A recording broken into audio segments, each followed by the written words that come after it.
15న చలో హైదరాబాద్ కి పిలుపునిచ్చారు. రాష్ట్రంలోని కాంట్రాక్టర్ల పెండింగ్ బిల్లుల చెల్లింపు కోసం నిర్వహించే ఈ కార్యక్రమాన్ని విజయవంతం చేయాలని బిల్డర్స్ అసోసియేషన్ ఆఫ్ ఇండియా ఉమ్మడి జిల్లా ఆదిలాబాద్ వైస్ ప్రెసిడెంట్ సత్యమూర్తి కోరారు. రాష్ట్రంలో రోడ్లు, భవనాలు, పంచాయతీరాజ్, ఇరిగేషన్, మున్సిపల్ విద్యుత్ శాఖల కాంట్రాక్టర్లకు వెంటనే పెండింగ్ బిల్లులను చెల్లించాలని ఆయన డిమాండ్ చేశారు. 6 ఏళ్ల నుంచి పేమెంట్ జరగట్లేదంటే జరుగుతున్నాయి, కొంతమందికి జరుగుతున్నాయి. ఎవరికి జరుగుతున్నాయంటే కార్పొరేట్ సంస్థలకు జరుగుతున్నాయి. దాదాపు 2000 కోట్లు ఉమ్మడి ఆదిలాబాద్ జిల్లాలో పెండింగ్ ఉన్నాయి. టోటల్ గా తెలంగాణ స్టేట్ లా 2000 కోట్లు ఉంటాయి, 20,000 కోట్లు ఉంటాయి. 20,000 కోట్లు ఇది 6 ఏళ్ల నుంచి వస్తున్నాయి. మళ్ళీ కొత్త పనులు జరుగుతున్నాయి, కొత్త టెండర్లు పిలుస్తున్నారు.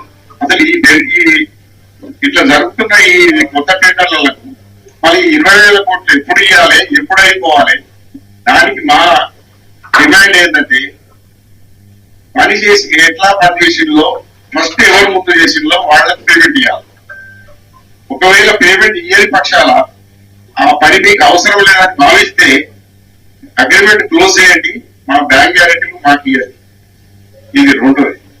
మూడోది, మీరు ఎంతో కొంత నెలలో ఇస్తున్నారు, ప్రపోర్షనట్ గా ఇవ్వమంటున్నాం. ఎవరు ముందు చేస్తే వాళ్ళకి పేమెంట్ ఇవ్వమంటాం. ఇది మెయిన్ డిమాండ్. దీనికి మేము ఇప్పటికీ ఒక 5-6 ఉమ్మడి జిల్లాలు తిరిగి ప్రెస్ మీట్ పెట్టుకున్నాము. అందరినీ 17వ తారీఖు నాడు హైదరాబాద్ ఒక మీటింగ్ పెట్టుకొని అక్కడ పనులు బంద్ చేయాలా, పేమెంట్లు ఇస్తారా, ఎట్లా అనేది అందరూ కలిసి సమిష్టి నిర్ణయం తీసుకోవడం.